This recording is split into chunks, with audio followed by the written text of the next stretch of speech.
महाकुंभ में श्रद्धालुओं की भारी भीड़ है। प्रयागराज में आज लगभग 8 से 10 करोड़ श्रद्धालु मौजूद हैं। कल लगभग 5.5 करोड़ श्रद्धालुओं ने महाकुंभ का स्नान किया। श्रद्धालुओं के संगम नोज पर जाने से भारी दबाव बना हुआ है।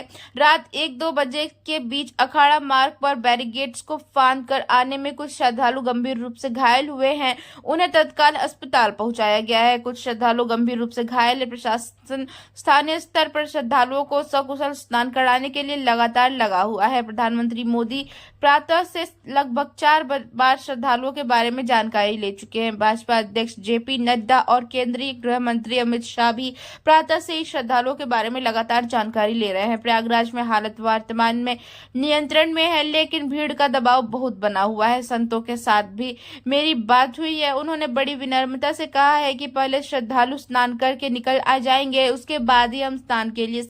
प्रयागराज महाकुंभ में श्रद्धालुजनों की भारी भीड़ है। लगभग 8 से 10 करोड़ श्रद्धालु इस समय प्रयागराज के अंदर मौजूद है। कल भी 5.5 करोड़ श्रद्धालुजनों ने महाकुंभ का स्नान किया था। ये जो भारी दबाव श्रद्धालुजनों के कारण और श्रद्धालुओं के संगम नोच पर जाने के कारण वहाँ पर एक बना हुआ है, लेकिन पूरा प्रशासन मौके पे वहाँ मौजूद है। रात्रि को 1 से 2 बजे के बीच में अखाड़ा मार्ग पर, जहाँ पे अखाड़ों के अमृत स्नान के दृश्य से बैरिकेड्स भी किए गए थे, तो बैरिकेड्स को फांद करके आने में कुछ श्रद्धालु गंभीर रूप से घायल हुए हैं। उन्हें तत्काल हॉस्पिटल में पहुंचा करके उपचार आदि की व्यवस्था उनके लिए की गई है। उनमें से कुछ श्रद्धालु गंभीर रूप से घायल हैं। लगातार प्रशासन स्थानीय स्तर पर श्रद्धालुओं की सकुशल स्नान कराने के दृष्टि से रात्रि को कल सायंकाल 6:30-7 बजे से ही मौनी अमावस्या का मुहूर्त प्रारंभ होने के बाद से ही लगातार लगा हुआ है।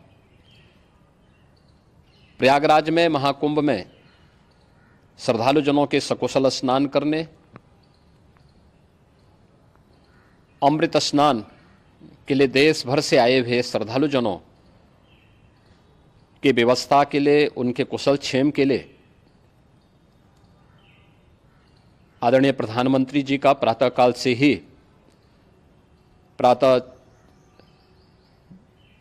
से ही उनके लगभग 4 बार प्रधानमंत्री जी ने हालचाल लिया है। माननीय गृह मंत्री जी ने, माननीय राष्ट्रीय अध्यक्ष भारतीय जनता पार्टी श्री जेपी नड्डा जी ने, माननीय गृह मंत्री श्री अमित शाह जी ने भी, और प्रदेश की माननीय राज्यपाल श्रीमती आनंदीबेन पटेल जी ने भी लगातार जानकारी लेकर के सभी के कुशल क्षेम और सकुशल स्नान कराने के बारे में निरंतर रिपोर्ट ले रहे हैं। हम लोगों की प्रातःकाल से ही श्रद्धालुजन जो भी आए हैं वे स्नान कर सकें, इसके लिए यहाँ पे उच्च स्तरीय बैठक भी चल रही है, जिसमें मुख्य सचिव भी हैं, डीजीपी हैं, प्रमुख सचिव गृह हैं, मुख्यमंत्री कार्यालय के अपर मुख्य सचिव के साथ साथ एडीजी लॉ एंड ऑर्डर के साथ साथ अन्य वरिष्ठ अधिकारीगण मौजूद हैं। प्रयागराज में हालात वर्तमान में नियंत्रण में हैं, लेकिन भीड़ का दबाव बहुत बना हुआ है। अखाड़ा परिषद से जुड़े हुए पदाधिकारियों के साथ मैंने स्वयं भी बातचीत की है। आचार्य महामंडलेश्वरों से भी, पूज्य संतों के साथ भी मेरी बातचीत हुई है, और पूज्य संतों ने बड़ी ही विनम्रता के साथ इस बात को कहा है कि नहीं, श्रद्धालुजन पहले स्नान करेंगे और फिर जब उनका दबाव कुछ कम होगा और वे सकुशल वहाँ से निकल जाएंगे, तब हम लोग स्नान करने के लिए संगम की तरफ जाएंगे। अभी पहले श्रद्धालुजनों को, चूँकि देश भर से आए हैं, तो इसके लिए उन्हें सभी अखाड़े इसके लिए सहमत हैं और सभी लोग इस व्यवस्था के साथ जुड़े हुए हैं।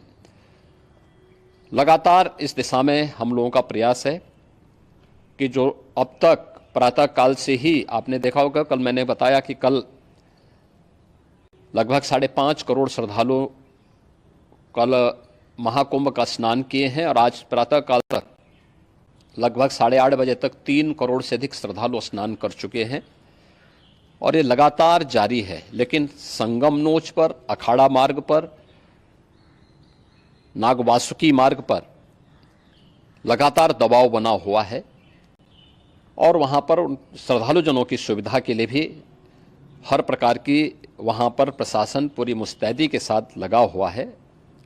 और इसीलिए मेरी अपील है पूरे प्रदेशवासियों से, पूरे देशवासियों से और सभी श्रद्धालुओं से भी, सभी पूज्य संतों से भी